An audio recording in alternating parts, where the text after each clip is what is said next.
Father, we want to thank you that you. On Texas death row, the stories are never the same. One man found God just days before his execution. Another got married saying "I do" in a prison visitation room. Some swore racism sealed their fate. Others admitted to crimes that shocked the nation, like hiring a hitman to kill their wife, or murdering at just 19. Different crimes, different excuses, but every path led to the same cold chamber in Huntsville. The gurney waits, the needle is prepared, and the final words of these condemned men still echo long after they're gone. Stay with us, because what happened in their last moments will leave you speechless. Father, we want to thank you that you've brought life here to this place, specifically on death row, specifically for the guys who have made the choice to just leave an old life and live a new life, to change the lives that they were living before and become new. In Jesus' name, amen. Able to actually start to understand that remorse meant taking responsibility, knowing what you did, knowing how it affected everybody around you, and not just everybody, but specifically the family of Bridget Townsend, and even more specific, the mother. Like, I just want her to know how sorry I really am. I took everything that was valuable from my mother just because of my stupidity, because of what I did, because of like my actions, and you can't give that back. So going through like these levels of remorse, the complexity of that is like the depth of what I owe. So every day it's a continual task to do everything that I can to feel that responsibility for the life that I took. June 26, 2024.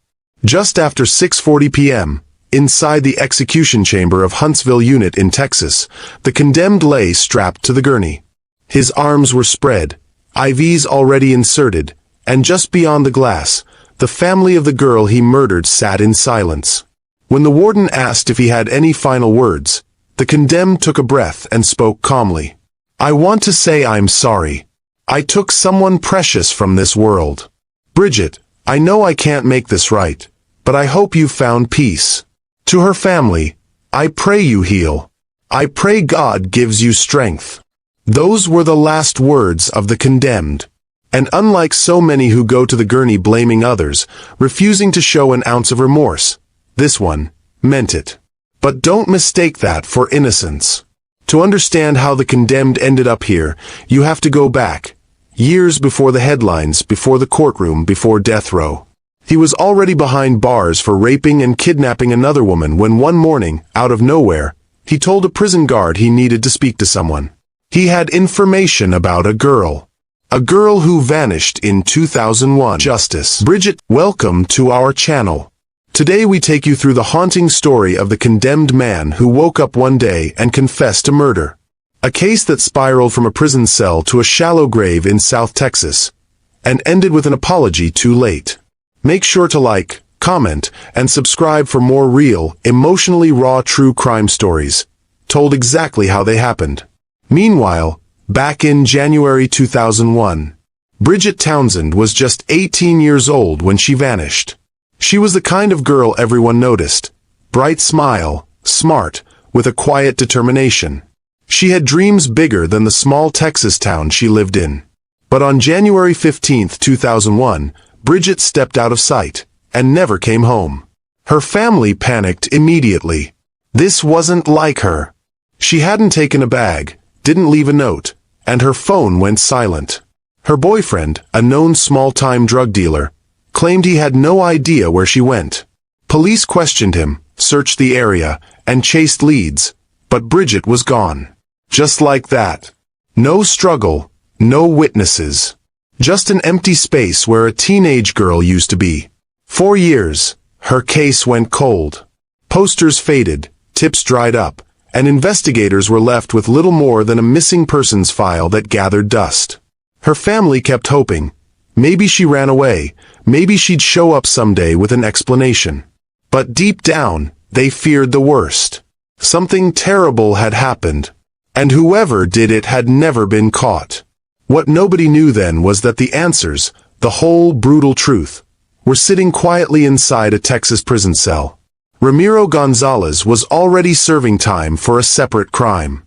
At just 18, he'd kidnapped and raped another young woman in her own home. He was dangerous and locked away. No one expected him to open his mouth again. But 3 years later, he stunned detectives with a single confession. He said, "I know where Bridget Townsend is buried." And that when he tried to blame others, mentioned a Mexican drug lord and the boyfriend. When investigators questioned deeply, he cracked. He told them the whole truth. At first, he blames a drug lord. Then, he changes his story. Says Bridget's boyfriend did it. Claims he only helped hide the body. But every version begins to unravel. The more questions they ask, the deeper the truth cuts. Eventually, under pressure, Ramiro admits it all. The lies. The motive. The violence. He says he was desperate for drugs. He knew the boyfriend had a stash. When he called the house, Bridget answered. She said her boyfriend wasn't there. That was all it took. He showed up, broke in, and when she caught him, he didn't run. He dragged her to his car, drove her off. According to him, she begged to stay alive, said she'd do anything, even offered him sex. He took her to the back of the car. Then afterward, without hesitation, he shot her twice in the head. Just like that. He buried her body in a remote area and went on with his life. No remorse. No second thoughts. Just silence. And with that, a door swung open. One that led to a story more twisted than anyone could have imagined. He later led the investigator to the site where he buried her body. The sun is just starting to rise over Medina County when officers follow Ramiro out to the desert. He's shackled. Barely speaking. In the back seat of a patrol SUV, he stares out the window like he's remembering something no one else can see. Then the vehicle slows, gravel crunching under the tires, and he nods. Here. They step into a quiet patch of scrubland. Dry brush. Wind hissing low through mesquite trees. Ramiro walks a few feet ahead, then stops. Points at the dirt. Dig there. The silence is unbearable. With every stroke of the shovel, something awful rises. A plastic bag. A scrap of cloth. The faint, unmistakable smell of decay. And then bones. Human bones. Bridget's skull is still intact. 2 bullet holes punch through the back of it like an answer to a question no one wanted to ask. There's no more doubt now. Back at the station, officers type up the charges. Capital murder. The district attorney doesn't hesitate. This isn't a man who made a mistake. This is a predator. Calculated. Cold. Capable of anything. And if they don't stop him, he will do it again. They want the death penalty. Ramiro's court-appointed lawyer tries to paint him as damaged, not evil. Says he had a rough childhood. Drug problems. Mental health issues. But the prosecutors won't budge. They play the jury the full confession. Every sick detail in his own words. They show pictures of the crime scene. The shallow grave. Bridget's shattered skull. The courtroom is dead silent. When the jury comes back, there's no question. Guilty. No recommendation for life. Only death. The judge reads the sentence while Ramiro stares at the floor, unblinking. He's going to die by lethal injection. But even after the trial ends, one question still hangs in the air. Why did he come forward at all? Why confess now? Years before a courtroom would hear his name, before the weight of a death sentence hung over his head, Ramiro Gonzalez was just a boy, born into a world already on fire. He came into the world on November 5, 1982, in Medina County, Texas. But what he was born into wasn't a home. It was a storm. His father wasn't around. a man caught in the grip of addiction and distance. His mother struggled with her own battles, bouncing between unstable relationships, unreliable jobs, and a growing dependency on substances that turned her away from motherhood. Ramiro's earliest years were marked by neglect. No steady meals. No bedtime routines. No safety. Just the hum of television, the occasional shouting through thin walls, and the eerie silence of being left alone far too often. He wasn't even a teenager when drugs were introduced to his world. First, it was marijuana. Then came the pills, passed from hand to hand in neighborhoods where everyone was just trying to numb something. By age 10, Ramiro was already using. By 14, he was stealing. By 16, he'd been picked up more than once by police. Petty theft, truancy, possession. School was never a constant. He changed campuses nearly every year, falling behind in every subject. He stopped going altogether before junior year. The streets offered more than his home ever did. Escape, money, and a false sense of power. He started selling drugs, small stuff mostly, just enough to feed his own habit. But even in those circles, he was known for being unstable, unpredictable. He didn't just need the drugs. He relied on them to get through the day. Then, in 2001, it escalated. He was convicted of kidnapping and assaulting a young woman, a deeply disturbing crime that finally landed him in prison. He was barely 18, a broken young man with a long history of pain, and now, a serious sentence. The state charges him with capital murder. Prosecutors don't hesitate. They're seeking the death penalty.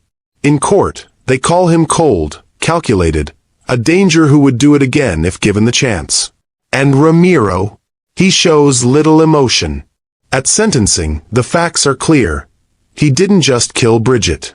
He hunted her, lied about it, buried the truth until it was convenient. By 2006, the jury delivers its verdict. Death. But the story doesn't end there. Because in the concrete silence of death row, something begins to change. It didn't make sense. Ramiro Gonzalez had already been locked away for life. 2 back-to-back life sentences for kidnapping and raping Florence Tyke. No one was expecting him to talk. And he didn't have to. He could have taken Bridget's fate to the grave. So why did he come forward? Some believed he was haunted, not by guilt, but by ghosts.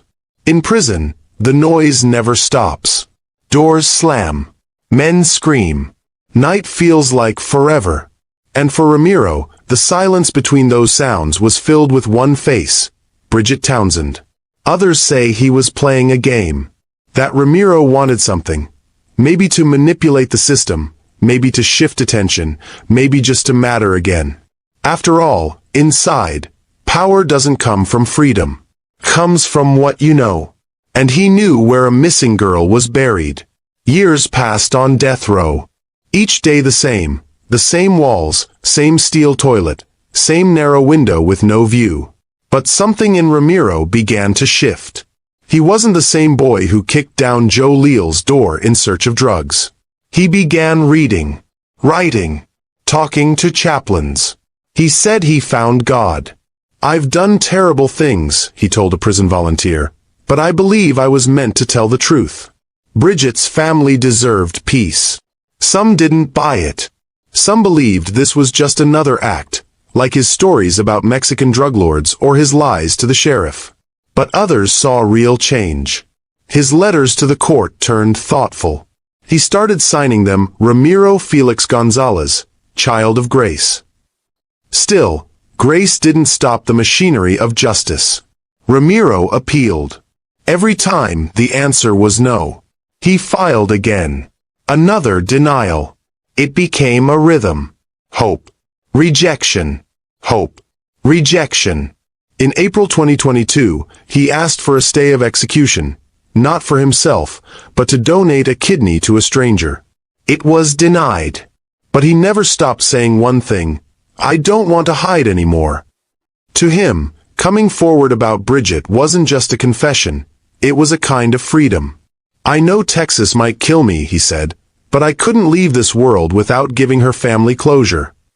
And when the state finally set a date, June 26, 2024, Ramiro didn't fight it. "Let it be done," he said. He became very spiritual while on death row. They believe he was genuine. Her spiritual advisor said he was lovely. He met the changed Gonzalez. June 26, 2024. A scorching summer day in Huntsville, Texas. Inside the sterile walls of the Walls Unit, 41-year-old Ramiro Gonzalez is hours away from death. For over 2 decades, he's sat on death row waiting, appealing, reflecting. Now, the clock is ticking down. The state of Texas has made its decision, one that will echo in the hearts of 2 families forever. It's been a long legal battle. Back in 2009, his first appeal was swiftly denied. Again in 2012. Again in 2015. Every court he faced, state, federal, even the U.S. Supreme Court, looked at the facts and turned away. In 2016, he was given his first execution date, but legal delays pushed it back. Then again in 2022. That time, he begged for a chance to donate a kidney, to offer life in exchange for the one he stole.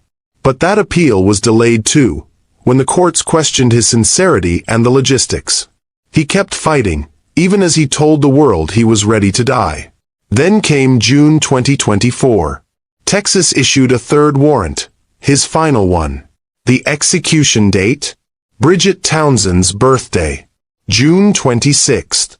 The symbolism was impossible to ignore. Her mother called it a gift from the state. The man who took her daughter would leave the world on the very day she came into it. In his final attempt to stop the execution, Ramiro's attorneys submitted a clemency petition.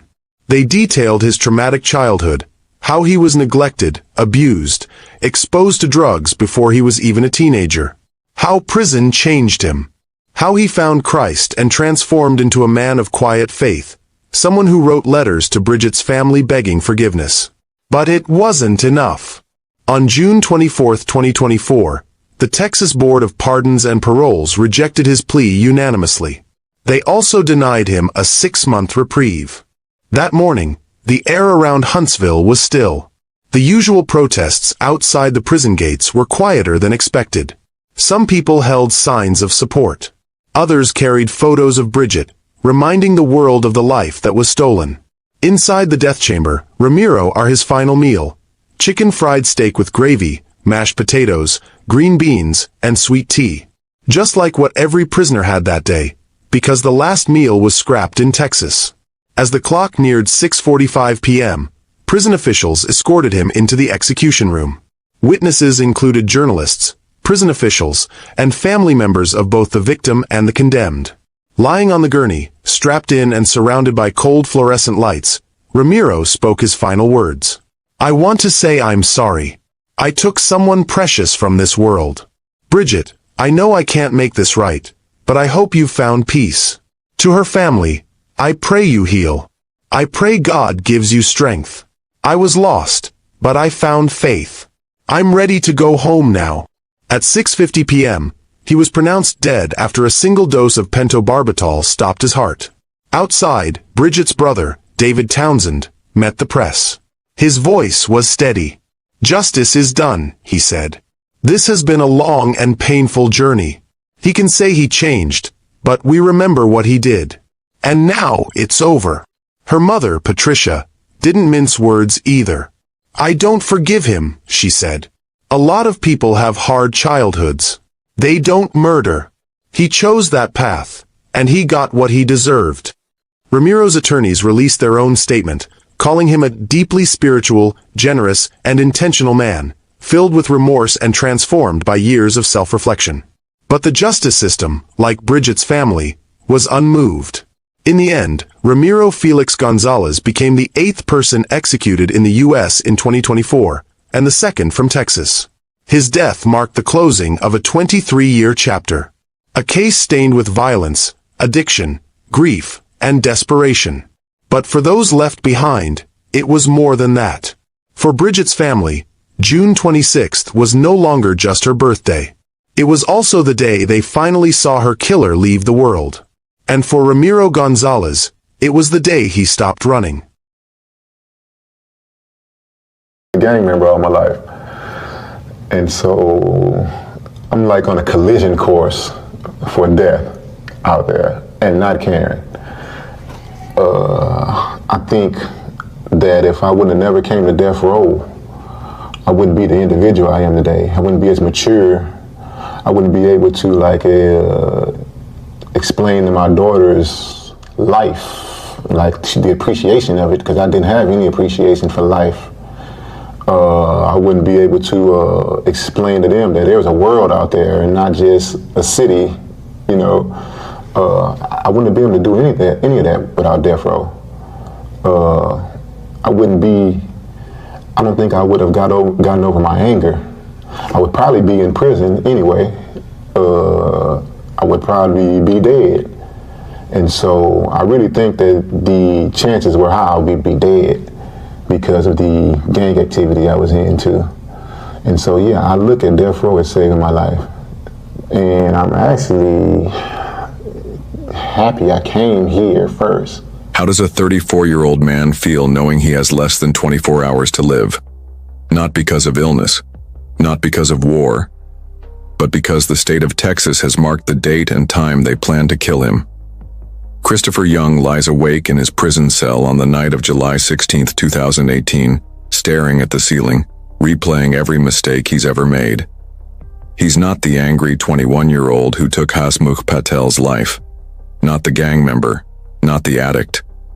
For the last decade, he's been a model prisoner, mentoring other inmates, rejecting violence, finding religion, finding peace. But none of that matters now. The countdown has begun. Just hours earlier, Christopher stood before the Texas Parole Board, not to beg but to challenge. He told them the system wasn't fair, that racial bias, not justice, had sealed his fate. He pointed to others with similar crimes who had been granted clemency. Just 7 months ago, a white man named Thomas Bart Whitaker had his sentence commuted to life. He had killed his entire family except his father, who survived the attack. Yet the board showed him mercy. Christopher argued that he too had earned that right.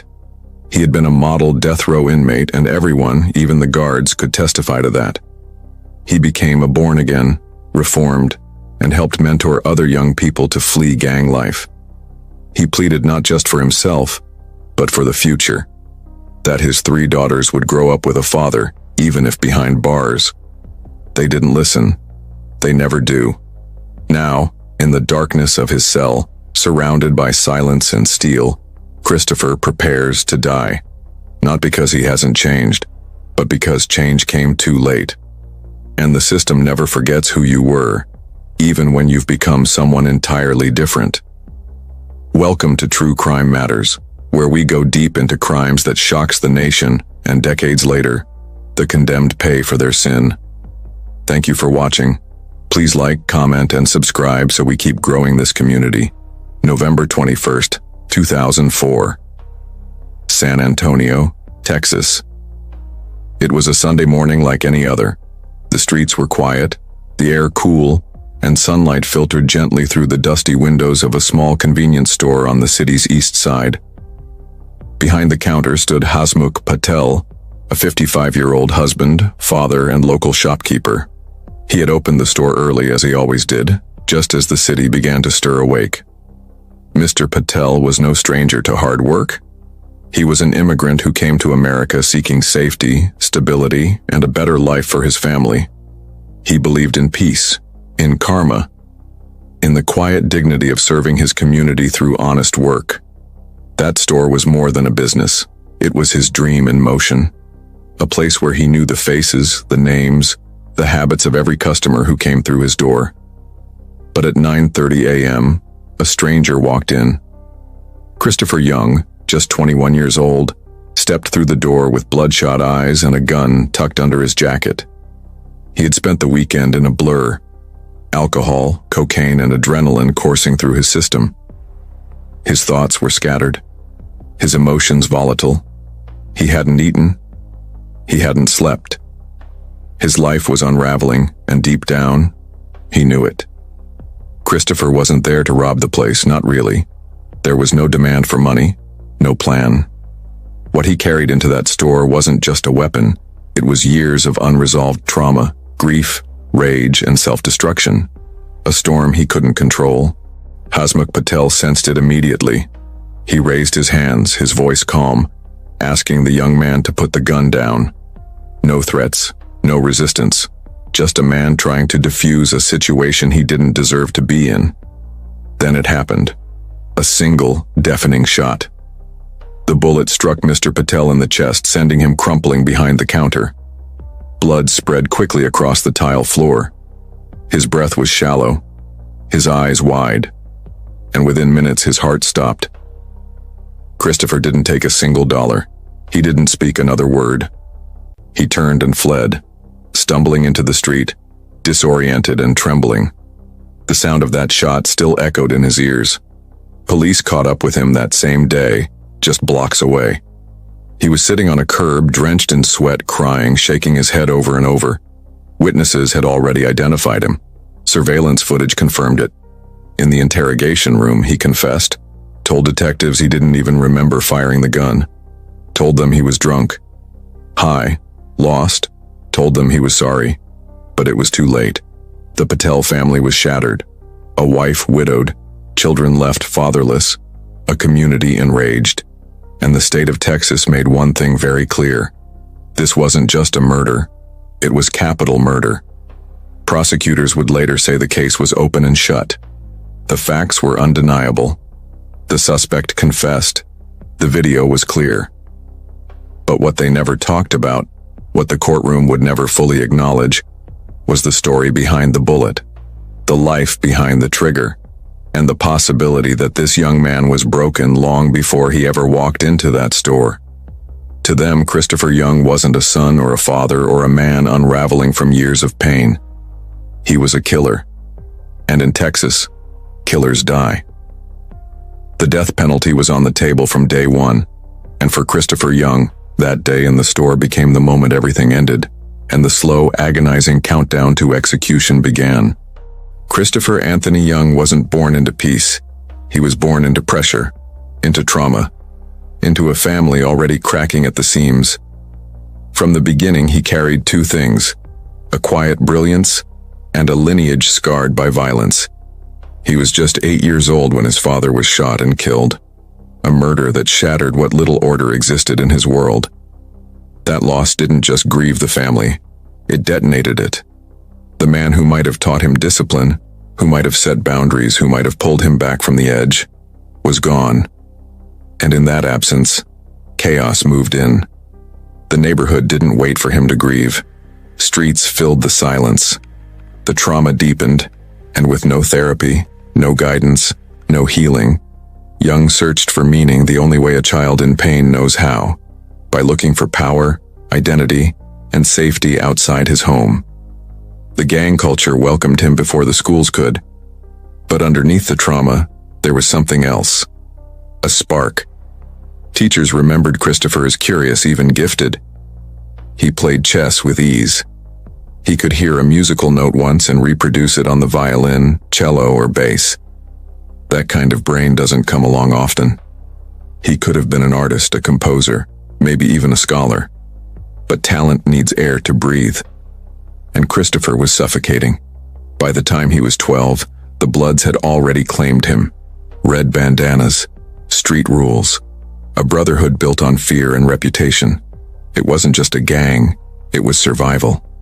His identity shifted. No longer the violinist, no longer the quiet boy who moved bishops and rooks with precision. Now, he was a soldier for the set. The block became his classroom. The rules were brutal. Show no fear, never back down, defend your crew, and make money, fast. Petty crime turned into full-blown hustling, fights, weapons, arrests, juvenile lockups. And with each scrape with the law, the system tightened around him. They weren't trying to rehabilitate Christopher. They were preparing to contain him. By 9th grade, the tension between promise and pressure snapped. He dropped out. Not because he lacked the ability. His mentors would later insist he was one of the sharpest minds they'd met. But because school didn't feel relevant anymore. What was algebra compared to a loaded pistol? What was Shakespeare when you were dodging rival gangs and planning your next move on the corner? Christopher stopped chasing possibility. He started chasing survival. From the outside, it was easy to write him off as another statistic, another black boy who chose the streets over school. But that view ignores everything he had no control over: the death of a father, the lure of protection, the sheer gravity of a world built on trauma and poverty. Christopher didn't choose the gang life because it was glamorous. He chose it because, to him, it was the only thing that made sense.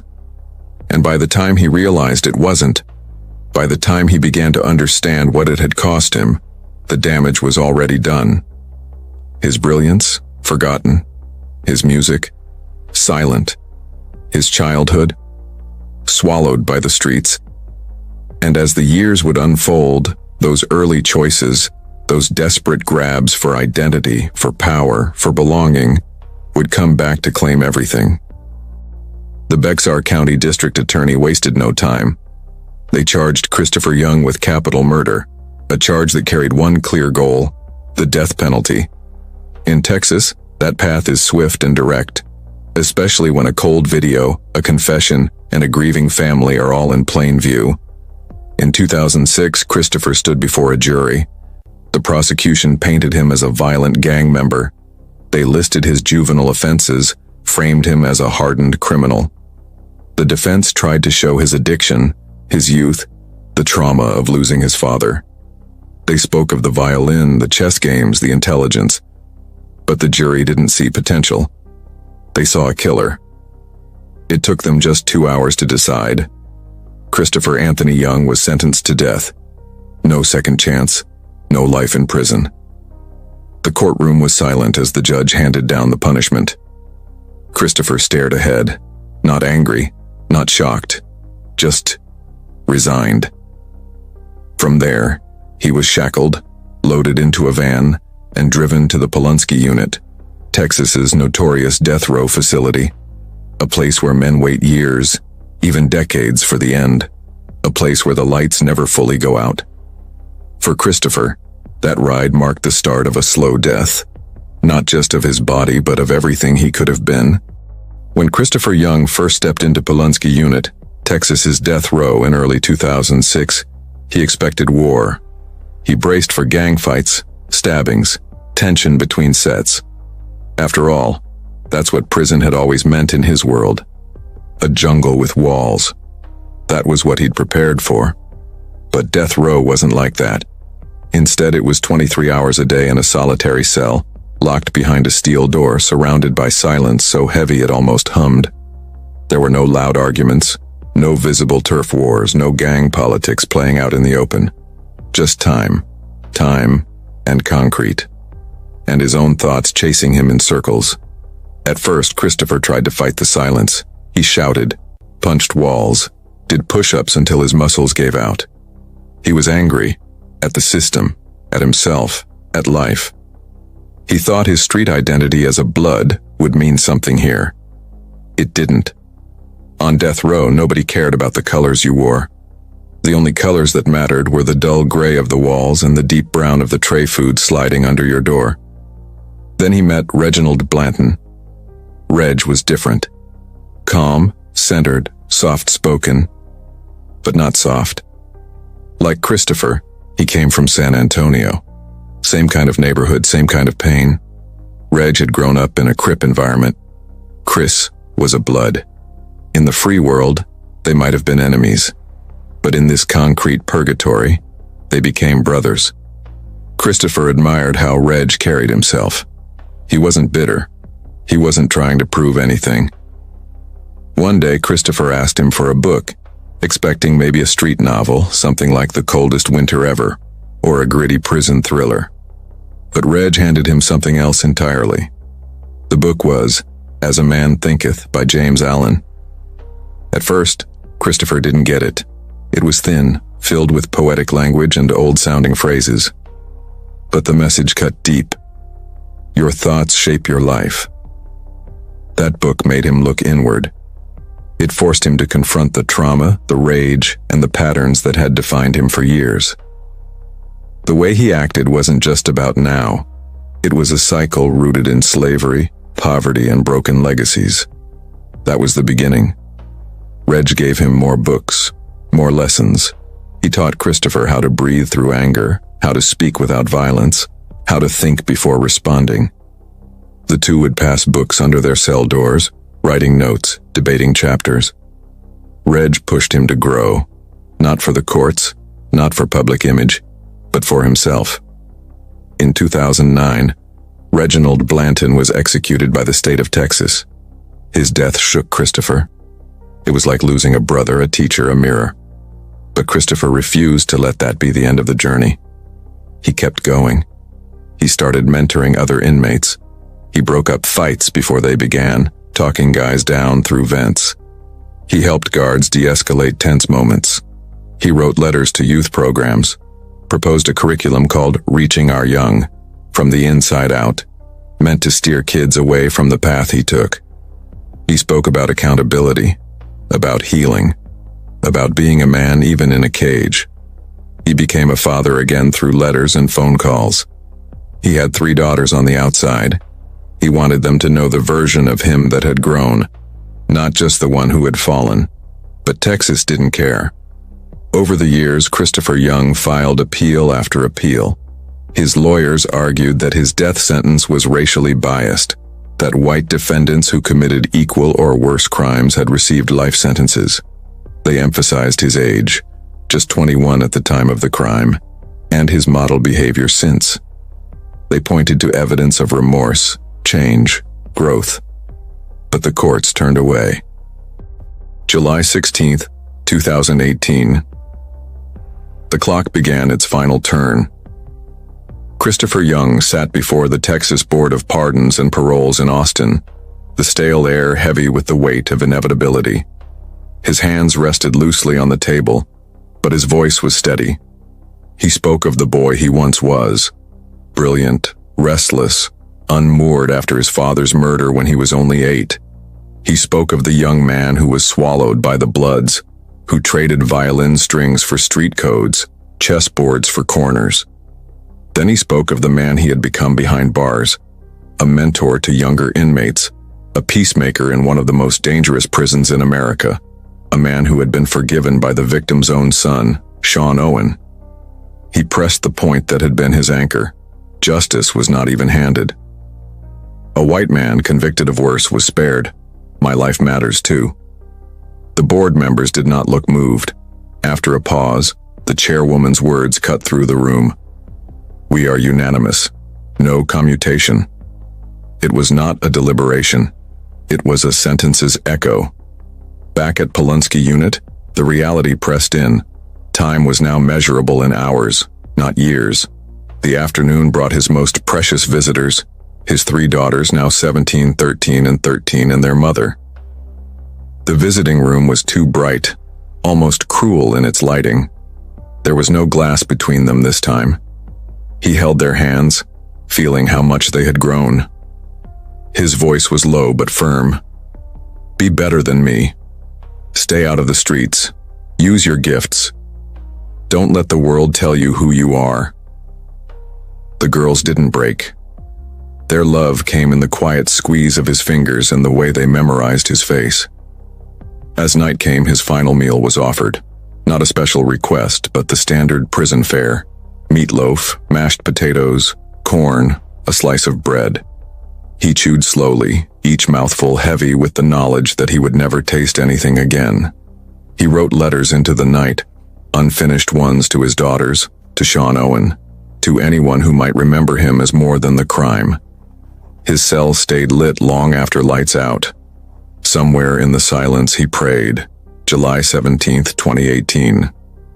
The walk to Huntsville's death chamber was short, but the sound of his chains made it feel endless. Witnesses gathered behind the glass, officials, journalists, family members of the victim, spiritual supporters.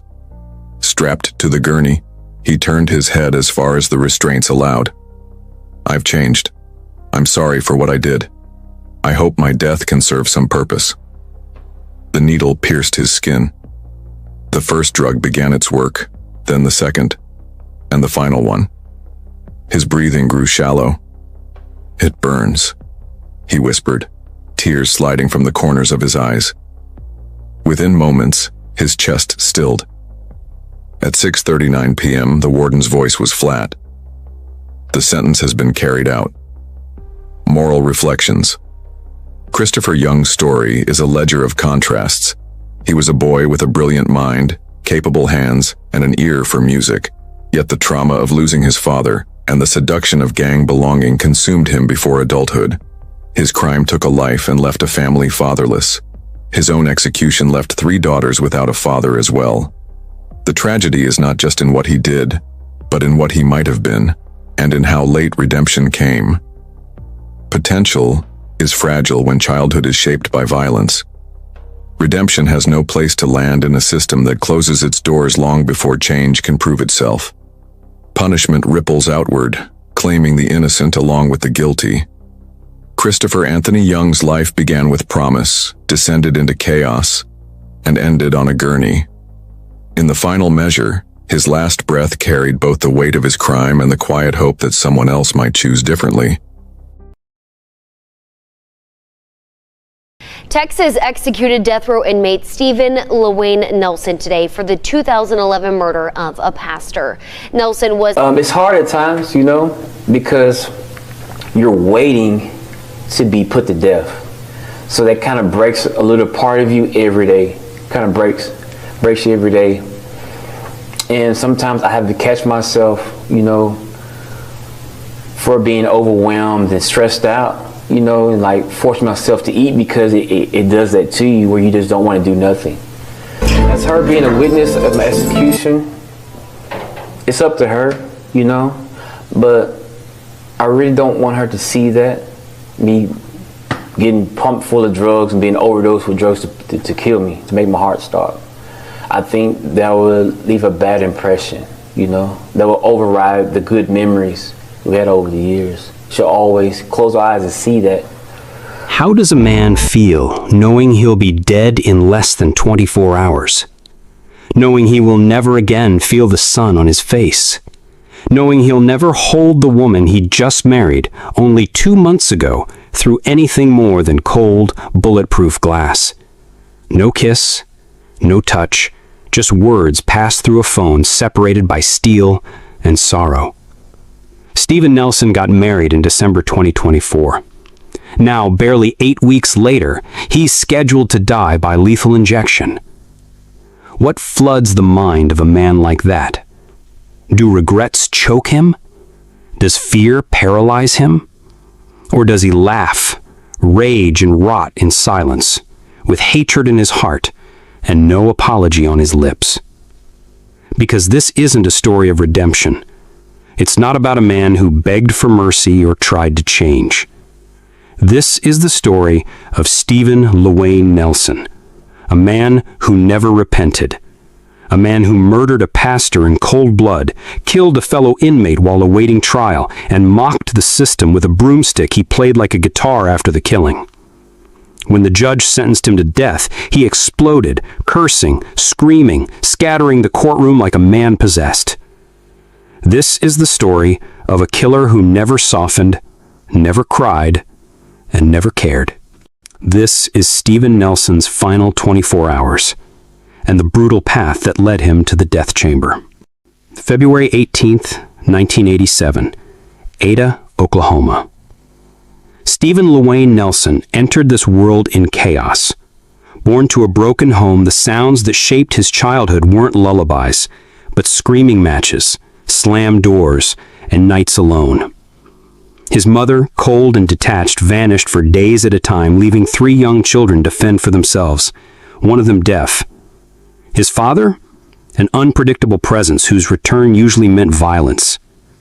No one hugged Stephen, no one listened, and no one protected him. At just 3 years old, Stephen lit his mother's mattress on fire. Not out of malice, but as if trying to make the house feel warm. By age 6, Oklahoma's juvenile authorities already knew his name. Vandalism, burglary, assault. They tried counseling, probation, temporary removal. Nothing worked.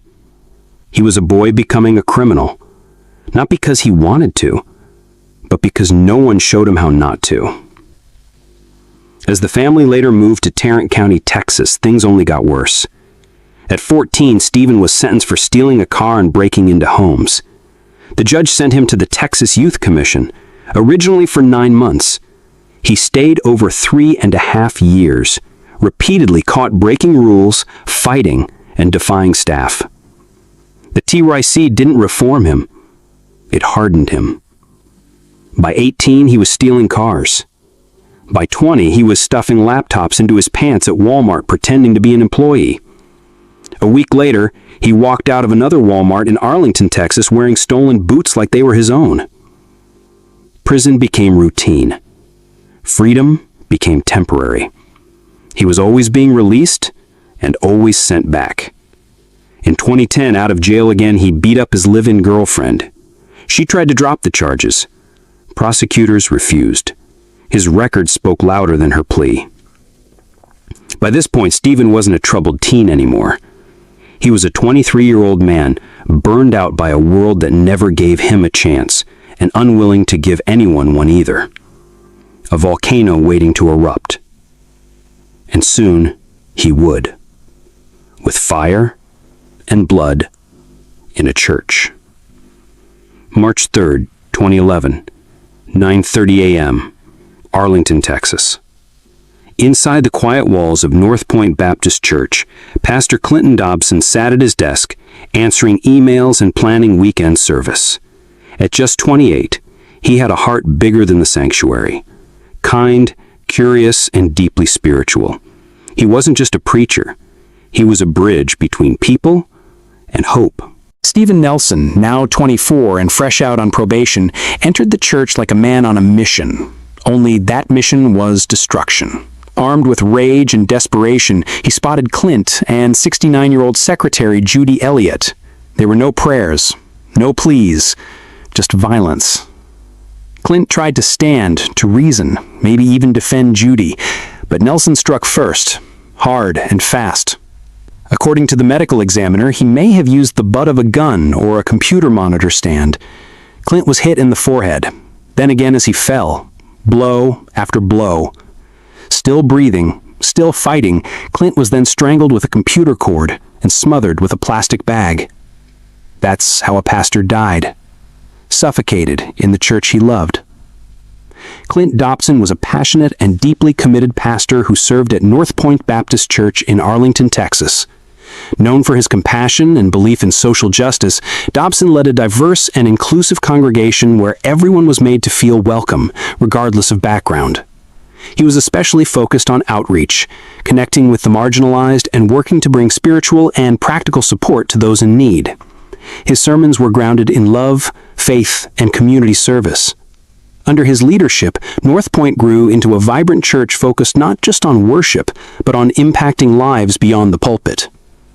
Colleagues described him as warm, approachable, and driven by a mission to unite people with God through grace and action. His tragic death shocked the community and left a deep void in the lives of those he touched with his faith, generosity, and tireless devotion to others. Judy's assault was even more terrifying. 69 at that time, Nelson beat her savagely, crushing parts of her face, arms, legs, and spine.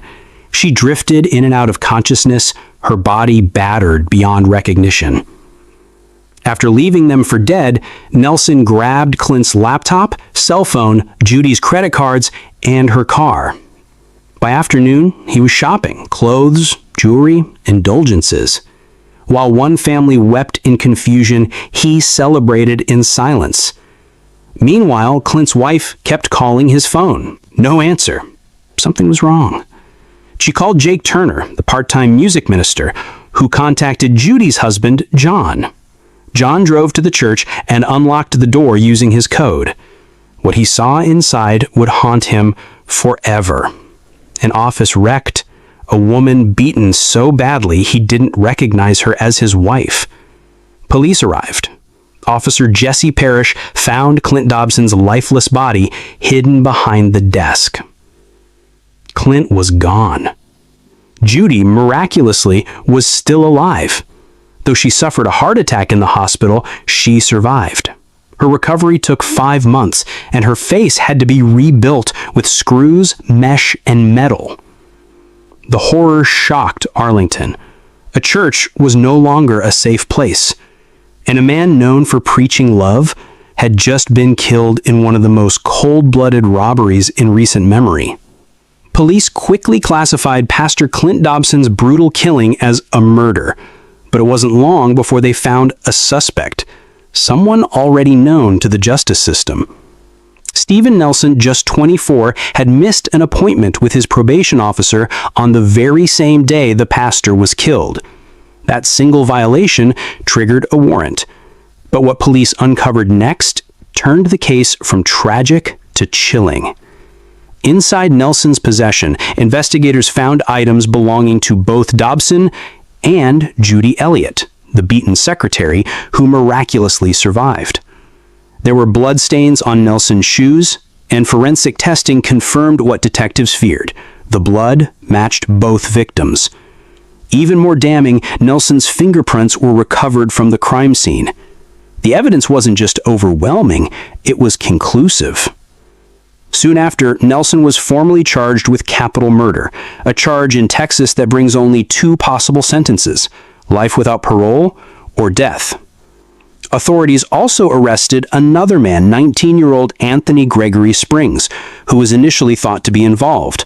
But the case against Springs eventually fell apart, and prosecutors dropped the murder charge against him. Now, all eyes turned to Stephen Nelson, a man with a violent past facing the highest punishment allowed under Texas law. After his indictment for the murder of Pastor Clint Dobson, Stephen Nelson was held in Tarrant County Jail, and from day one he proved to be a menace behind bars.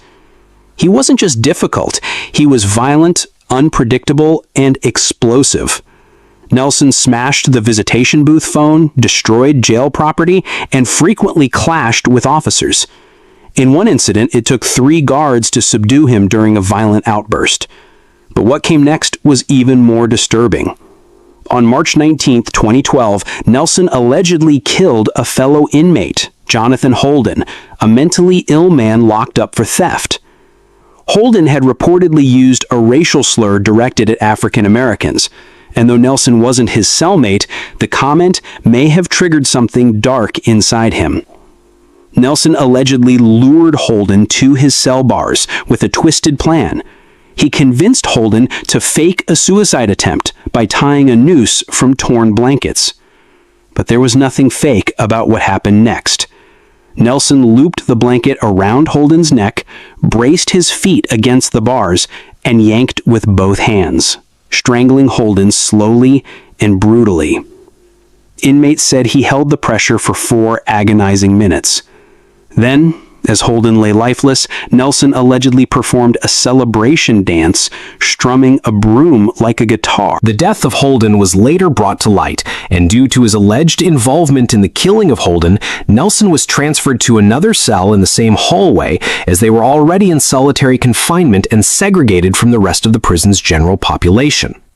Still, Nelson continued to exhibit misbehaviors despite being isolated from the other inmates.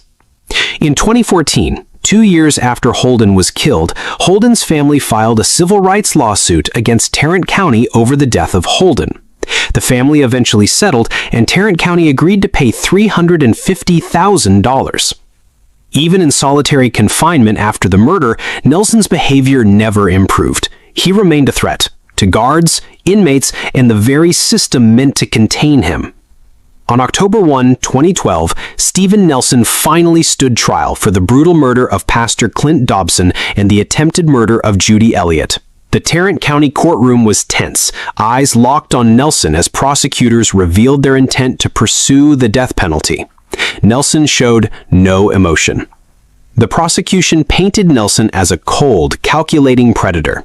They laid out how Dobson's laptop had been sold within hours of the murder, how Elliott's credit cards were used for shopping sprees, how Nelson left a trail of forensic evidence at the church. The case, though circumstantial, was damning. Prosecutors urged the jury to trust the facts that pointed again and again to Nelson. Nelson took the stand in his own defense. Calmly, he shifted the blame, claiming two friends, Anthony Springs and Claude Jefferson, were the real killers. Nelson admitted to stealing Dobson's laptop and Elliott's credit cards, but claimed he never touched either victim. According to him, he stood watch outside while Springs and Jefferson carried out the attack inside. But their alibis didn't add up. Jefferson's supposed chemistry exam couldn't be confirmed, and Springs' phone was tracked over 30 miles from the crime scene. Then Nelson tried to explain away the DNA evidence, claiming he crawled under a table to grab the laptop bag, which somehow explained the broken belt and blood on his shoes. On October 8th, the jury convicted him of both capital and attempted capital murder. During sentencing, the prosecution dug deeper. Nelson's violent outbursts in jail, his disciplinary record, and the murder of fellow inmate Jonathan Holden. They said he thrived on chaos, untreatable, unrepentant, unfit for society. The defense pleaded for mercy, citing a broken childhood and psychiatric diagnoses, ADHD and antisocial personality disorder. But when Clint Dobson's family took the stand, everything became real. His widow spoke through tears. His father-in-law asked how someone could kill for a laptop and a credit card. On October 16th, the jury made their decision: death. Nelson, just 25, responded with fury. He smashed a courtroom sprinkler, flooding the floor with black liquid in a final act of defiance, just as he always had. After being sentenced to death in 2012, Steven Nelson was transferred to the Allen B. Polunsky Unit, where Texas houses its most dangerous death row inmates. For over a decade, he remained confined in solitary, awaiting execution. But Nelson didn't go quietly. He filed multiple appeals, all of which were denied. On April 15, 2015, the Texas Court of Criminal Appeals dismissed his direct appeal. Then, on March 29, 2017, U.S. District Judge John H. McBride rejected another appeal. Nelson kept fighting, but by June 30, 2023, the court had denied him once more. At every turn, Nelson was met with the same answer: no relief. And as his legal options faded, so did any hope of escaping the needle. Despite claiming innocence, the system showed him no leniency, and by 2024, the state was preparing to carry out his execution. After spending nearly 12 years confined on Texas death row, Steven LaWayne Nelson's fate was sealed. The warrant set his execution date for February 5, 2025, making Nelson the first inmate scheduled to die in Texas that year. Over the next few months, momentum grew. Protests, pleas, and passionate debates unfolded across Texas. On November 15, 2024, a group of anti-death penalty advocates gathered in front of the Tarrant County Courthouse, holding signs and chanting for mercy. Their message was clear: Nelson deserved life, not death. A December 2024 report identified Nelson as one of 4 men scheduled for execution between February and April 2025. His name, once forgotten outside prison walls, was now back in headlines. But the attention wasn't one-sided. While activists like Dr. Jeff Hood urged compassion, drawing on Christian theology to argue that even the guilty should be spared, others firmly believed Nelson's execution was justice long overdue. Among them were members of Pastor Clint Dobson's church, North Point Baptist, who had grieved deeply since 2011. Their former pastor, a man known for his warmth and social justice work, had been brutally murdered. For many in the congregation, the execution brought long-awaited closure. Their senior pastor, Dennis Wiles, had spoken on the issue as far back as 2012. Quote, "As the Bible teaches us, God has placed the civil authority in our midst so that innocent people can live in freedom without fear, and so that guilty offenders can be appropriately punished." Unquote. But as the execution drew closer, Nelson kept fighting. On January 28, 2025, his legal team submitted a final appeal to the Texas Court of Criminal Appeals. It was rejected. 2 days before his execution, Nelson granted an interview and maintained his innocence. He said, quote, "I didn't kill that man. I've made mistakes, but I didn't do this." Unquote. His lawyers rushed to the U.S. Supreme Court with a final petition. On the afternoon of February 5th, just hours before the scheduled execution, the High Court denied it. There were no more barriers, no more legal shields. That evening, Steven Nelson, now 37, was strapped to a gurney inside the Huntsville Unit. At 6:38 p.m., the lethal drugs began flowing into his veins. 12 minutes later, he was pronounced dead. His final words were soft but clear. "I will always love you, no matter. Our love is uncontrollable. I'm at peace. I'm ready to be at home. Let's ride, Warden." In a statement released shortly after, Clint Dobson's family reflected on the loss. Quote, "Clint loved people, and he loved God. He was always excited by the opportunity to unite the two. A believer in social justice, he led a diverse congregation and worked to make sure that everyone felt comfortable and welcome at North Point." Unquote. And with that, the long, painful chapter came to a close for the victim's family, for Nelson's loved ones, and for Texas. Following Steven Nelson's execution, public reactions were sharply divided, especially among U.S. Christians. Some denounced capital punishment as outdated and morally flawed, calling it an archaic, unethical system. Denominations like the United Methodist, Episcopal, and Roman Catholic churches reaffirmed their opposition. Still, most evangelical and mainline Protestant Christians, including Southern Baptists, continued to support executions. Even among Catholics, despite the Vatican's firm stance against the death penalty, a 2021 poll showed that a majority still supported it. The church of Pastor Clint Dobson, the man Nelson brutally murdered, also came under criticism for its silence on the case. In response, First Baptist Arlington senior pastor Dennis Wiles issued a statement declining to weigh in on capital punishment, saying his focus was on caring for the families affected. Judy Elliott, a survivor of the 2011 attack, died in 2024. Her son reportedly witnessed the execution in her honor. While the Elliott family said they had forgiven Nelson, they offered no public stance on his death sentence. The sun was setting in Huntsville, Texas, and inside a small concrete cell, 28-year-old Michael James Perry was living out the final hours of his life. He had less than one day to breathe, to blink, to pray. In just a few hours, he'd be strapped to a gurney and pumped full of lethal drugs. Executed for a triple murder so senseless, it stunned even hardened detectives. But if you'd seen him at trial years earlier, you wouldn't think he was afraid. He laughed. He smirked. He smiled in the face of grieving families. To them, he was a monster in a teenager's body. But Perry insisted he was innocent. He told journalists. He told documentary filmmakers. He told God. He said he was framed, that he didn't pull the trigger, that his past was broken, yes, but he didn't kill anyone. Yet here he was, a death warrant signed, his name etched into the execution schedule, with no more appeals left to file.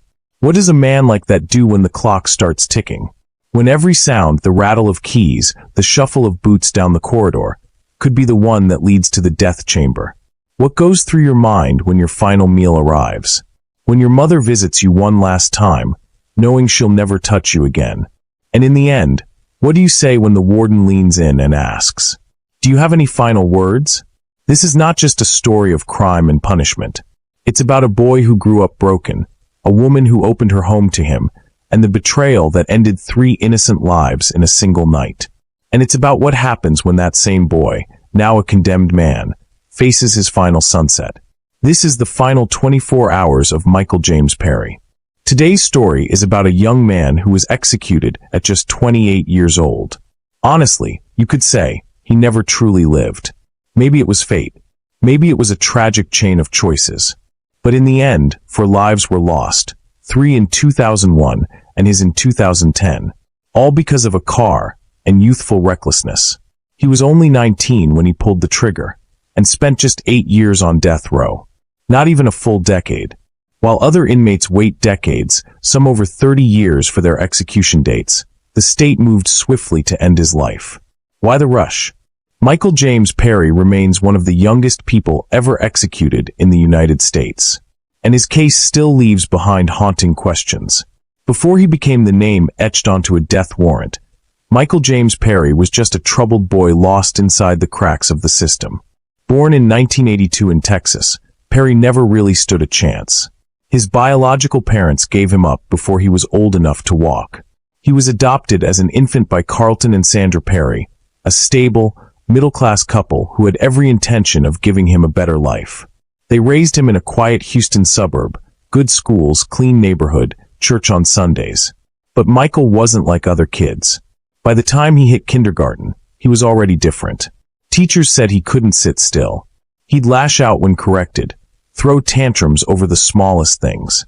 At home, he was impulsive, explosive, one moment smiling, the next throwing chairs. His adoptive parents tried everything: pediatricians, therapists, church counselors. They put him on medication, pulled him from public school, and placed him in specialized programs. But nothing stuck. Every attempt to fix him ended in another outburst, another disciplinary meeting, another label added to his file. By the time Michael turned 12, the word uncontrollable showed up in his records. At 14, he was smoking weed and running away from home. At 15, he stole a car.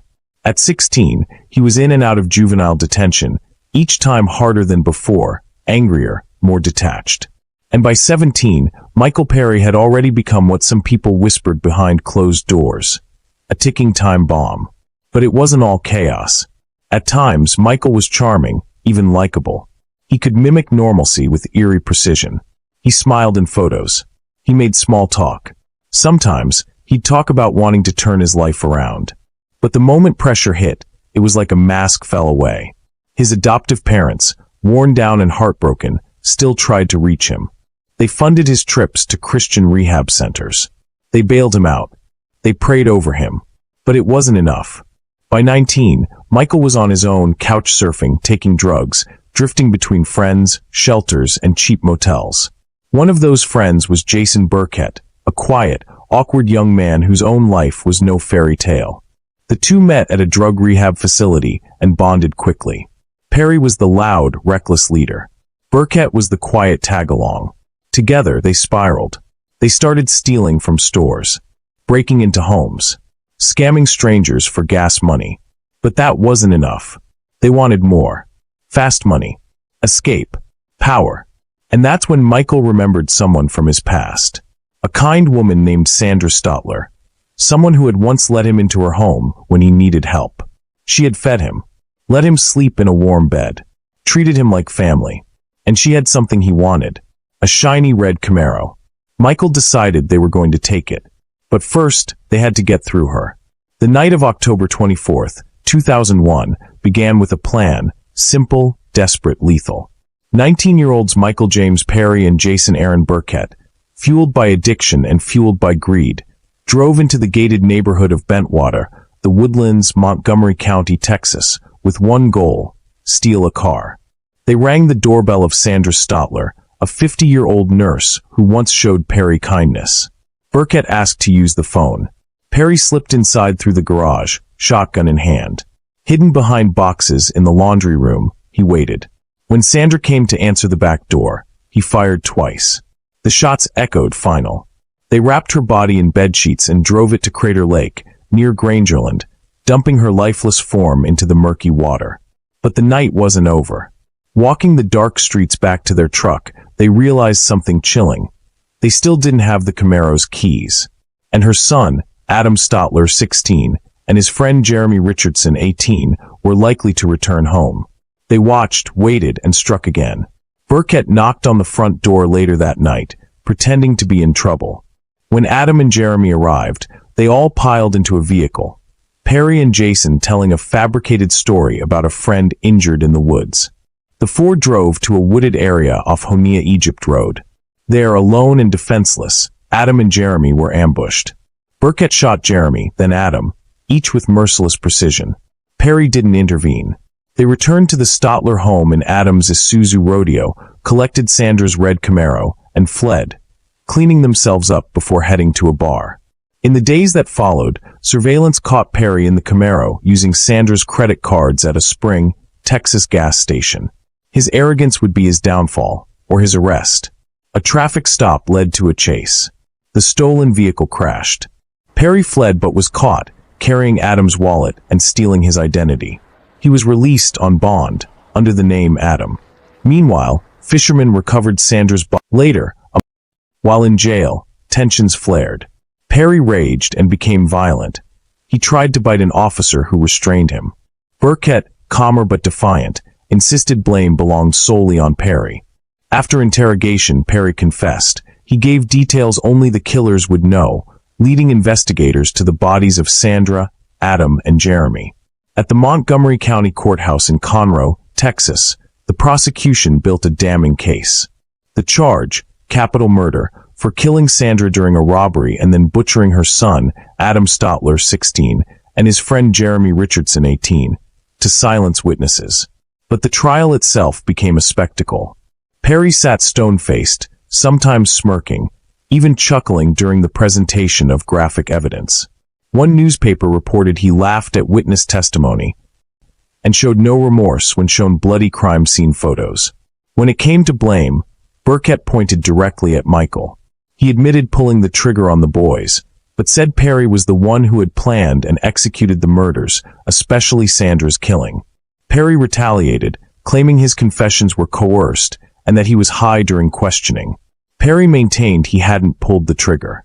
The jury deliberated for just 2 hours before finding Perry guilty of capital murder in February 2003. Sentencing took another 6 hours.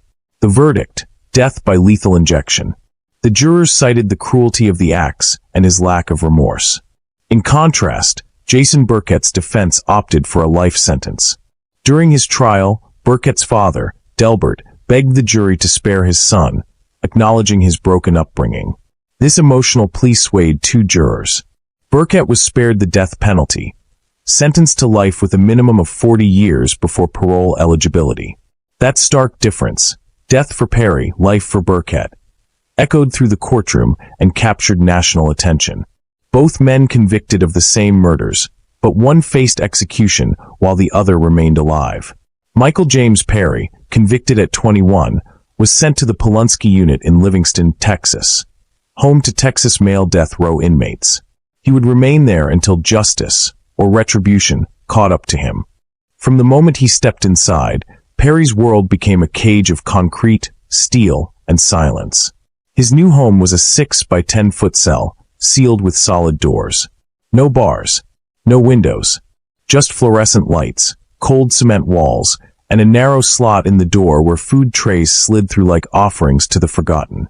Here, there were no roommates, no conversations, no physical touch.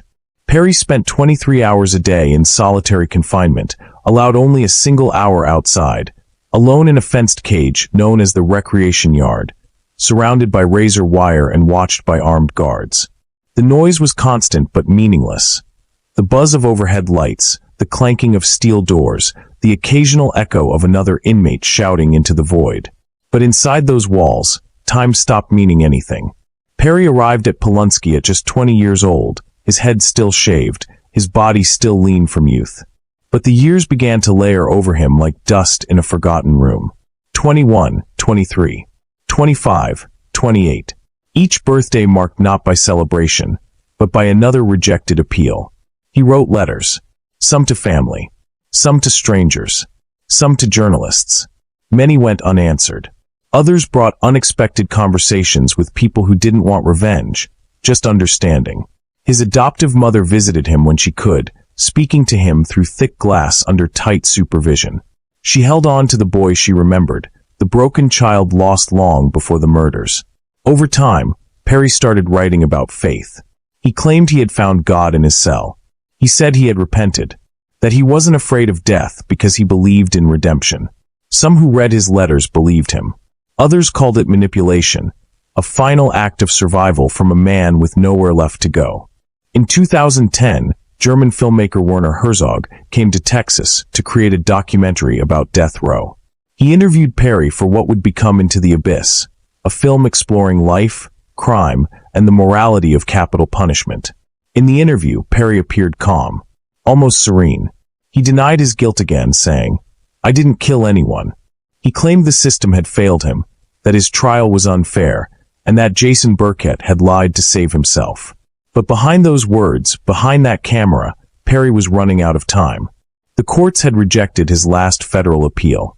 His legal team filed an emergency motion to the U.S. Supreme Court, citing mental health concerns and the possibility of a wrongful conviction. It was denied. The state of Texas scheduled his execution for July 1st, 2010, to be carried out at the Huntsville Unit, known simply as the Walls Unit. It's the oldest prison in Texas and home to its execution chamber. In the weeks leading up to that date, Perry's days grew quieter. He stopped answering most mail. He prayed with chaplains more often. He watched as other men walked toward death ahead of him, some crying, some silent, some screaming. He told a chaplain he wasn't afraid to die, that he was ready. But those who had seen Perry before said something had changed in his eyes, something hollow, distant, like he had already left the world in pieces. And when the final week arrived, Perry folded his hands, stared at the ceiling of his death watch cell, and waited for the last sunrise of his life. July 1st, 2010, 5 a.m. Inside the Huntsville Unit, known as the Walls Unit, Michael James Perry opened his eyes for the last time. The death watch cell, just steps from the execution chamber, was silent except for the hum of fluorescent lights and the shuffle of correctional officers beginning their shifts. There was no sunrise to greet him, just gray walls, steel bars, and the smell of state-issued bleach. A guard knocked gently on the steel door. "It's time." Perry nodded. No words. 6 a.m. A tray slid through the door. Scrambled eggs, toast, oatmeal, and milk. Perry picked at the food. Not out of hunger, but out of routine. He left most of it untouched. 8 a.m. He showered slowly, carefully, washing himself as if preparing for something sacred. When he returned, he dressed not in a prison jumpsuit, but in a clean white uniform, standard issue for the condemned. 9:30 a.m. Perry asked for pen and paper. He began writing quietly. The guards didn't ask what he wrote. Some say it was a final letter to his mother. Others believe it was a 12:30 p.m. A surprise visit. His mother had arrived. They sat across from each other, glass between them, phones pressed to their ears. For the first time that day, Perry's face cracked. His voice trembled. His shoulders shifted under the weight of goodbye. Observers said he didn't plead innocence. He didn't talk about the case. He just listened, nodded, cried. 1:30 p.m. She was escorted away, tears streaming, her face pale and broken. Perry didn't watch her leave. He stared at the floor for nearly 10 minutes. 3:30 p.m. His last meal arrived. He had requested 3 bacon, egg, and cheese omelets, 3 chicken cheese enchiladas, 3 sodas, 1 Pepsi, 1 Coca-Cola, 1 Dr. Pepper. He took his time. No one rushed him. He chewed slowly, but barely finished half. It wasn't about hunger, it was about control. One final choice. 5:45 p.m. The door opened. 4 officers entered. Calm, practiced, professional.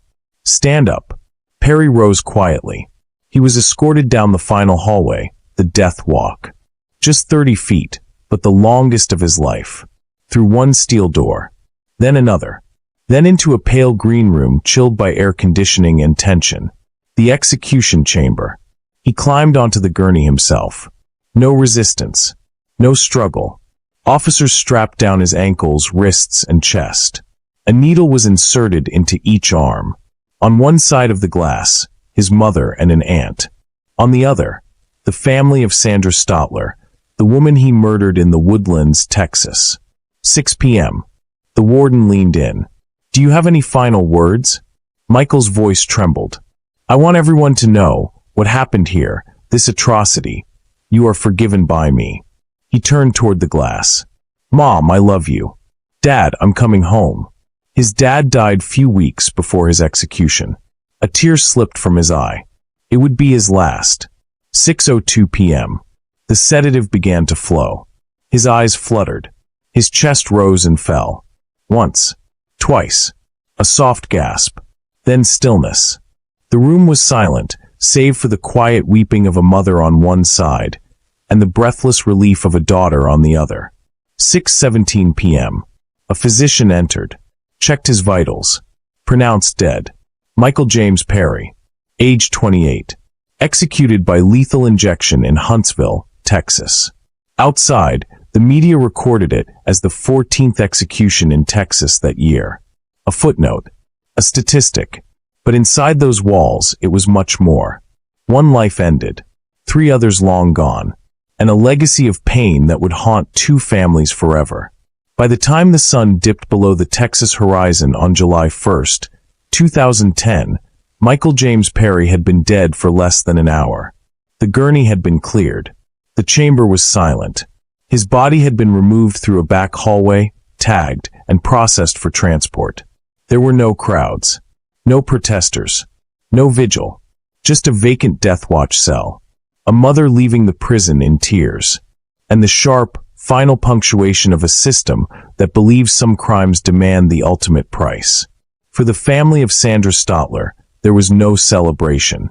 Her daughter, Lisa, later told reporters, "Going in, I thought it would be worse. And I felt sorry for the family. It's not a good day for anybody." She paused, then added, "I needed to see if he was the monster I built him up to be. Apparently he is." For Perry's adoptive mother, the execution closed the door on a life she once hoped to save. A boy she raised, a son she prayed for, a young man who turned into someone she could no longer understand. 3 people died in the woodlands in 2001. Sandra Stotler, a kind woman who once showed mercy. Her son Adam, 17 years old with his whole life ahead. Jeremy Richardson, just a friend in the wrong place at the wrong time. And 9 years later, one more life ended in Huntsville. Not as an act of justice everyone agreed with. Not as healing for those left behind. But as the final chapter in a tragedy that had no real winners, only survivors and silence. Some still debate whether Perry was truly guilty of all 3 murders. He maintained his innocence until the end. But the evidence, the eyewitnesses, the surveillance, and the stolen car all pointed in one direction. But what I don't understand is why his accomplice's life was spared and his was not. As far as I am concerned, he is also guilty of the same crimes. He also pulled the trigger. Yeah, the criminal justice system sucks. Only those who knows how to play the system wins. And when the drugs flowed through his veins on that summer evening, the state of Texas carried out what it believed to be justice. This is the end of Michael Perry life. Please subscribe, like, and comment. Thank you for watching. Tomorrow, a man is set to die for hiring a hitman to kill his wife. Farah Frata, a mother of 3, was shot to death in her Atascocita home back in 1994. Our Grace White We, the will jury, be in find the Huntsville. defendant Robin Allen Frata guilty of capital murder as charged in the indictment signed by the foreman. Today's story is for a murder-to-hire plot. When you get married, you dream of forever. But when the marriage turns cold and bitter, sometimes walking away is the only sane choice. He didn't file for divorce. He didn't seek counseling. Instead, he made a decision that would forever stain his name in the darkest pages of Texas history. Frata had told a female friend that he was looking for hitmen, specifically those of African-American descent, to assassinate his wife. When he finally found one, the pay was $3,000 and a Jeep. Frata was a former public safety officer, a man sworn to protect. But behind that badge was a bitter ex-husband with a deadly obsession. His wife, Farah Frata, had filed for divorce. She feared him, and she had every reason to. Months before her murder, someone broke into Farah's home. She screamed. The intruder fled. But the message was clear. Someone wanted to hurt her. When police brought Robert in for questioning, after the murder, and was asked a simple question. What should happen to someone who kills another person? Frata replied coldly. They should rot in prison forever. Then came the second question. What about a husband who kills his wife? Frata paused, smirked, and said, that depends. He didn't hide his hatred. Coworkers had heard him say it before. I'm gonna kill her. Many thought he was joking. But Farah knew better. And she paid the price for loving the wrong man. After the interview with Investigator, just a day after the death of his wife, he could be seen smiling at the camera. This is the story of Robert Allen Frata, a father, a cop, and a convicted killer who chose murder over moving on. Today we will talk about his crime, last word and last meal before execution. Welcome to True Crime Matter. Thank you for sticking with us. Don't forget to like, subscribe, and share your thoughts in the comments below. November 9th, 1994. Atascocita, Texas. It was around 6:45 p.m. when Farah Frata, returned home from a local hair salon. She had just cut her shoulder-length hair short. Something friends later said was a sign that she was emotionally moving on from the ugliness of her divorce proceedings. According to Frata attorneys, she said Farah was no longer comfortable of his sexual demands, things like asking her to excrete in his mouth. So he eat it. This sounds so disgusting. And to pee in his mouth, this is a sexual fantasy called coprophilia and coprophagia. So on that day, Farah parked her red Mustang convertible in the garage of her home at 13718 Napier Lane. As she stepped out of the car, a masked man rushed in. 2 gunshots, loud, close range. One hit her in the head, one in the neck. She collapsed immediately. The shots were heard by a neighbor who looked outside and saw a man in black hiding near Farah's home. She picked up the phone and dialed 911. While on the call, she watched the gunman flee. Farah was still in her garage, lying face down in a pool of blood. She had no chance of survival. EMS pronounced her dead when she was airlifted to a nearby hospital. She was only 33 years old, as at the time of her murder. At the time of the murder, Robert was at church with their 3 children. Something that was wildly out of character. He never took the kids to church. That night, he returned home acting strangely calm. Witnesses said he didn't seem shocked or devastated. Instead, he appeared detached. When police got to the crime scene, they couldn't recover any evidence except for the 911 call placed by the neighbor who said a black guy with a mask was seen hiding by the corner, and he had gotten away with another car who came and drove away. Police were immediately suspicious. Farah had filed multiple complaints about Robert during their divorce. She'd told friends and her attorney she feared he might kill her. Her lawyer even said, when her father got to the scene, he immediately said Bob Frata has done it. He had threatened to kill on several occasions. She believed she would be murdered, and she believed Robert would be behind it. Still, Robert had a clean alibi. He was with the kids. But something about the timing and his behavior didn't sit right. Detectives started digging. Days after the murder, Robert Frata was brought in by Harris County investigators. They needed answers, and fast. But what they got instead was chilling. Robert didn't flinch, didn't cry, didn't ask about how Farah died or who did it. In fact, he laughed during questioning. Detectives were stunned by his calmness. His answers were straight and his expressions? Cold. One investigator said, it was like talking to someone who didn't care if his wife was murdered. He just didn't care. For nearly 5 months after Farah Frata's murder, investigators in Harris County hit a wall. The crime scene was clean. The gun was gone. And her ex-husband, Robert Allen Frata, had an alibi.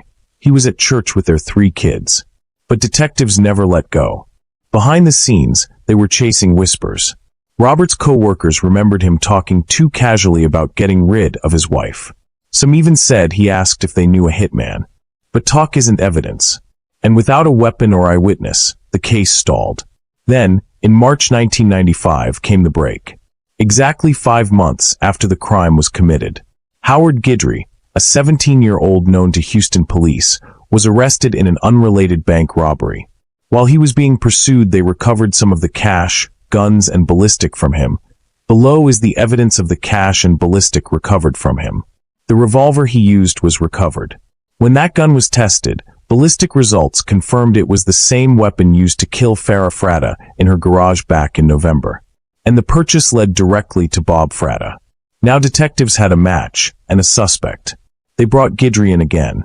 At first, he clammed up. Then slowly, the story poured out. Guidry confessed. He was the shooter. But he hadn't acted alone.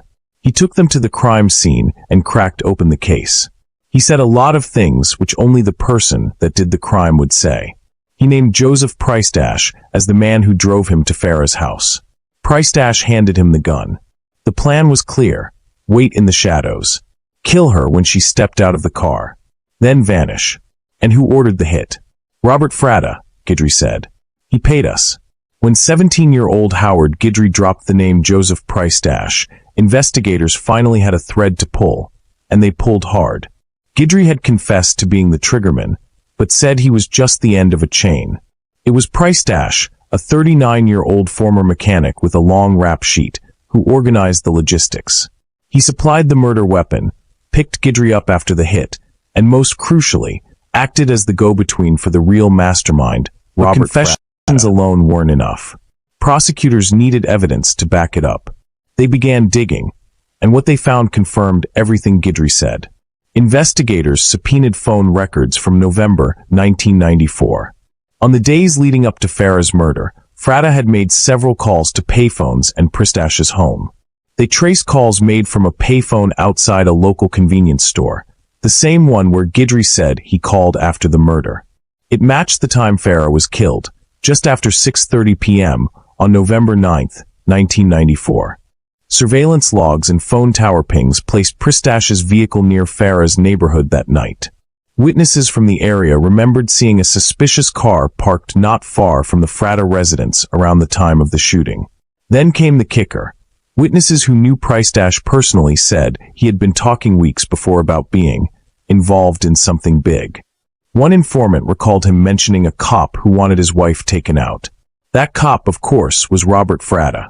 With a murder weapon linked to Guidry, a confession tying it to Pristash, and electronic records placing the two in contact with Frata, detectives had enough.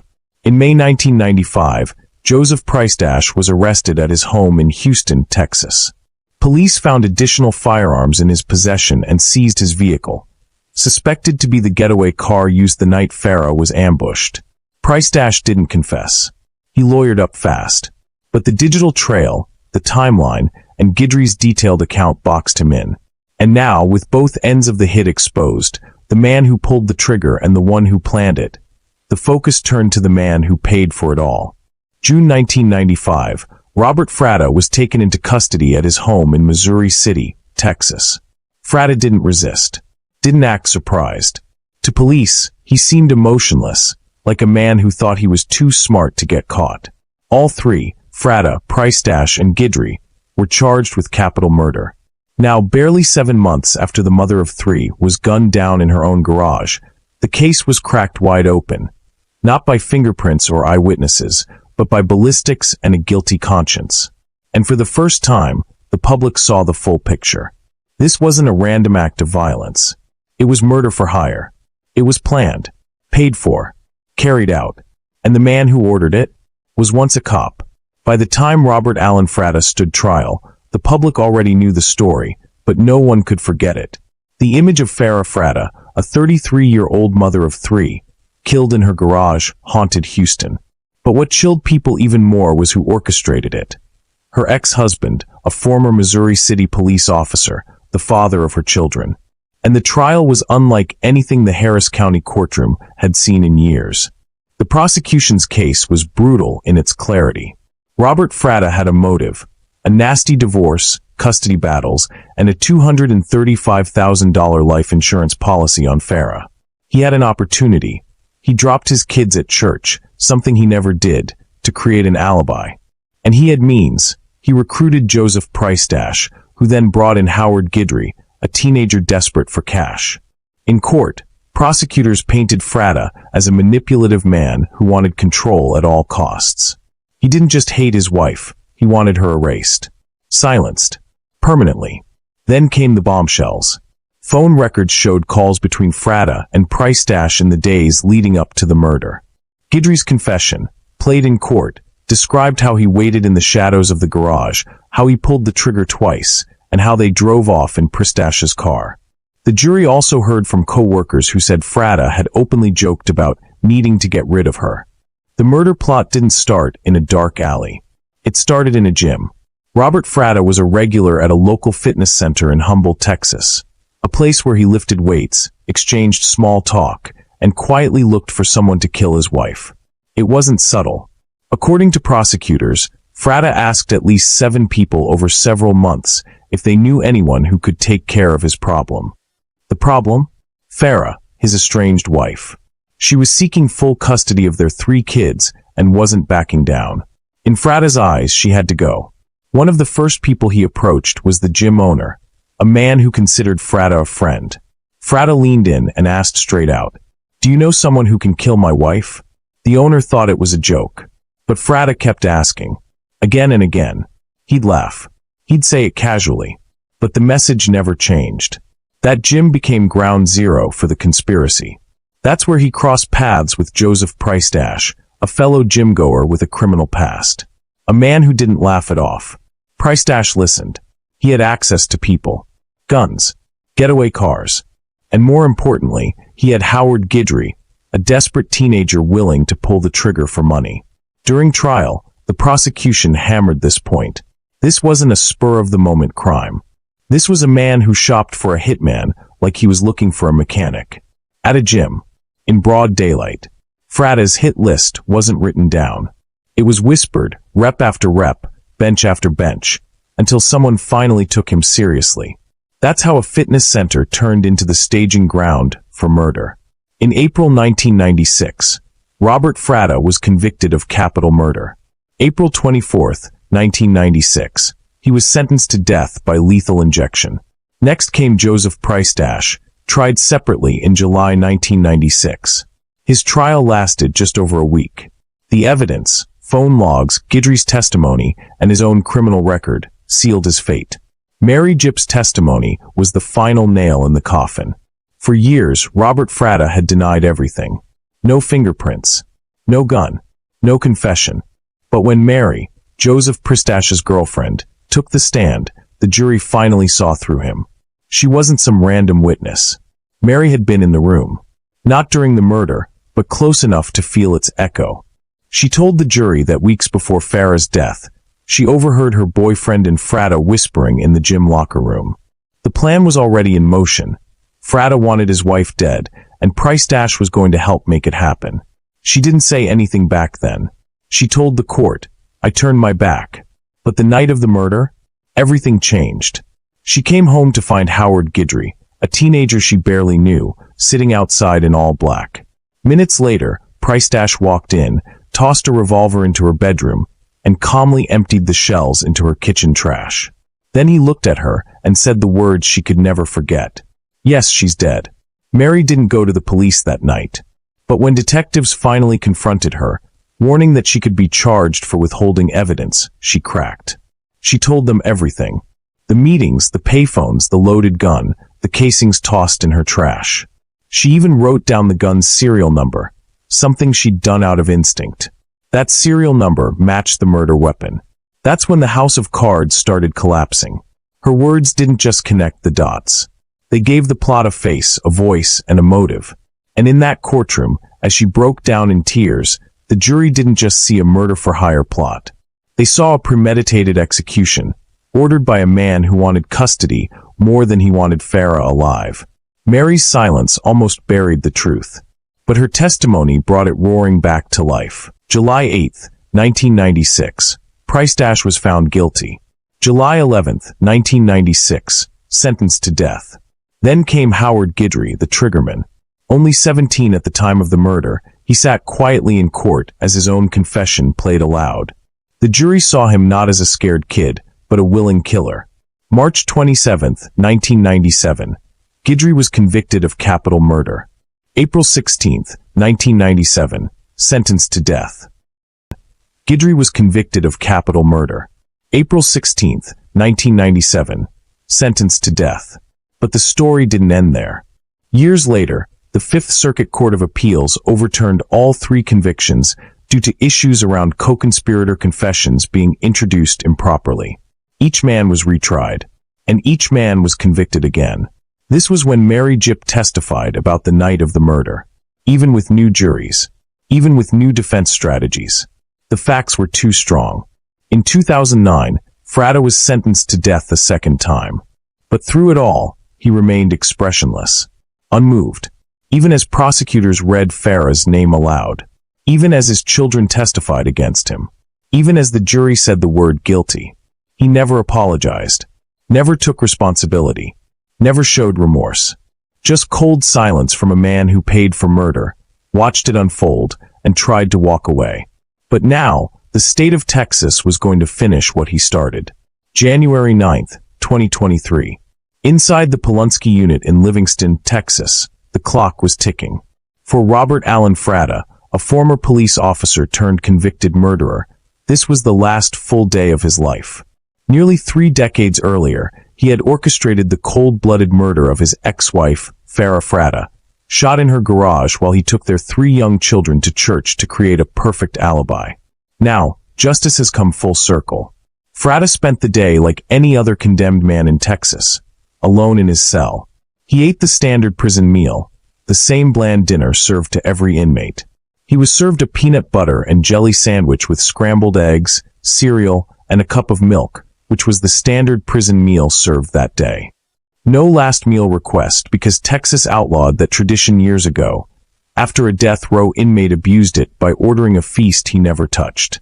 But Frata's silence was more disturbing. He had never shown remorse. Not when he was convicted in 1996. Not during his retrial in 2009. And not now, as the state prepared to end his life. Outside the prison walls, his children, now adults, weren't pleading for mercy.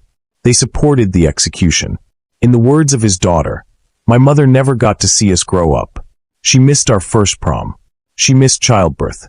She missed everything because our father took her life." At 6 p.m., Frata was moved from Polunsky to the Huntsville Unit, the site of Texas's execution chamber. Dressed in white prison garb, shackled at the wrists and ankles, he made the final walk. A straight line between past sins and the state's ultimate punishment. That same evening, his attorneys filed 11th-hour appeals, challenging the use of expired pentobarbital, the drug used in Texas executions. They claimed it could cause excruciating pain. A federal judge temporarily paused the execution. But hours later, both the Texas Court of Criminal Appeals and the U.S. Supreme Court rejected the appeals. Clemency was denied. At 6:39 p.m. on January 10, 2023, Frata lay strapped to the gurney.